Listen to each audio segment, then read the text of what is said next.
C'est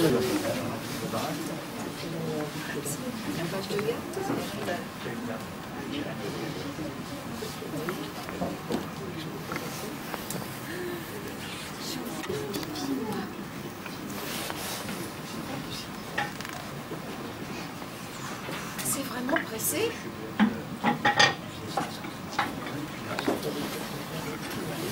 Oh, est-ce qu'on peut faire pipi par ici?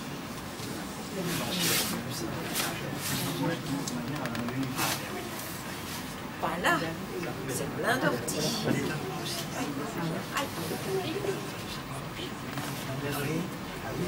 Et là, il y a une araignée grosse.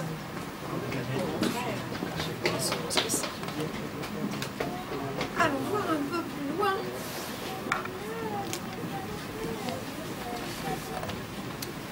Ici, ça a l'air très bien. Effectivement, ça. J'espère que l'araignée ne m'a pas suivi. C'est sûr, hein, je pense à une araignée alors. Ben, ça a l'air, hein. Pas tranquille. Non. Ici, il n'y a que des petites bêtes. Oh, je fais une belle rivière.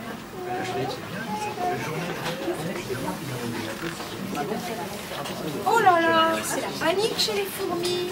Évidemment, les fourmis, hein. Elles ont une grosse rivière arrivée là. Regardez, elles c'était leur chemin, elles ne savent plus par où passer. D'accord. Et la pauvre coccinelle, comment ça la va la fait sur une coccinelle? Elle va se noyer.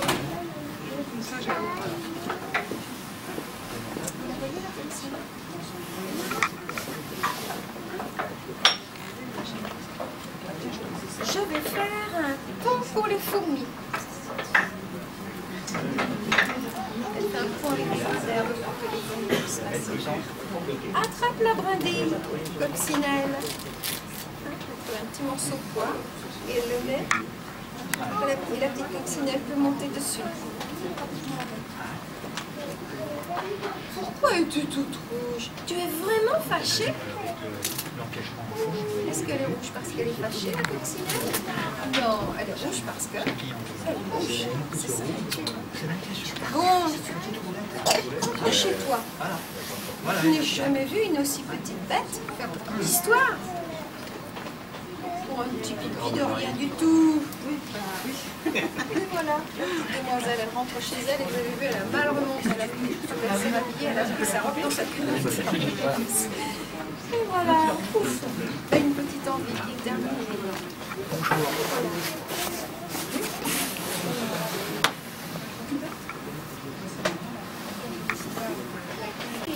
Isidore, tu rêves?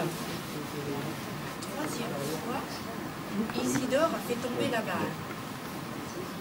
Hein? Oh, je pensais à... Et si nous allions chercher Albert?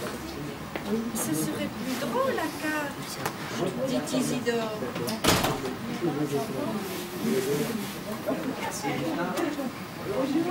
Mais tu es fou, s'écrie Dudu. Il habite de l'autre côté de la forêt. Tu as pensé au loup, chéri Yo-Yo? Et au chasseur, s'esclave Dudu? Non, dans la forêt, ça fait peur. Mais, proteste Isidore, Albert, c'est notre copain et...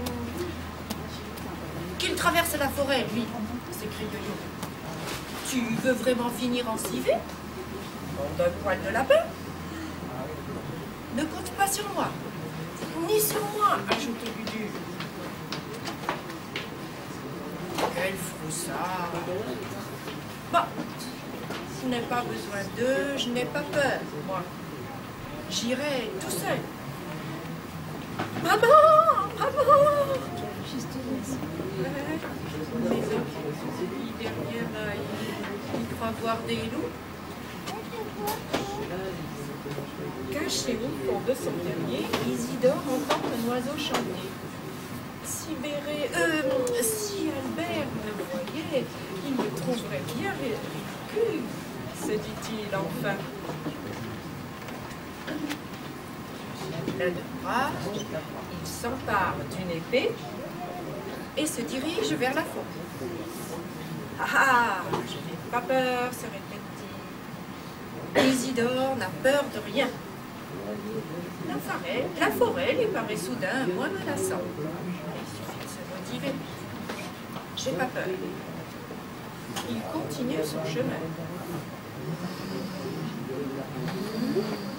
Le vent souffle dans les fougères.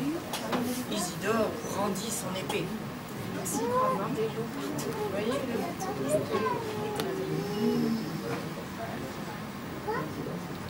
Je vous ai eu, bande de brossards. Il se met à chanter. Isidore n'a peur de rien, peur de rien, peur de rien. Isidore est courageux, courageux, courageux. Isidore n'a peur de... Oh là là là là là là. Vous avez vu? Oh là là là là. Isidore détaille, les chasseurs n'y voient rien que du feu. Isidore court, court, court. Parvient enfin au pied du tranchée. Chez Albert et chez Bérénice, la sœur d'Albert. Pour toi, dit Isidore. Tout tremblant, il lui tend son épée magique. Alors, vous venez jouer? S'impatiente Albert. Je crois qu'ils ont faire autre chose. Bérénice et Isidore. Ils sont contents de se retrouver. Il avait envie de retrouver une petite copine. Mais grâce à son épée magique, il franchit tous les obstacles. Et c'est Lola. C'est beau, hein? C'est beau. Tous les soirs, Pierrot regarde sous son lit avant de se coucher. Au cas où il y a un monstre. Quelque chose comme ça. Et ce soir, oh, regardez sa tête. Comment il est? Tout vert, avec les cheveux droits sur la tête.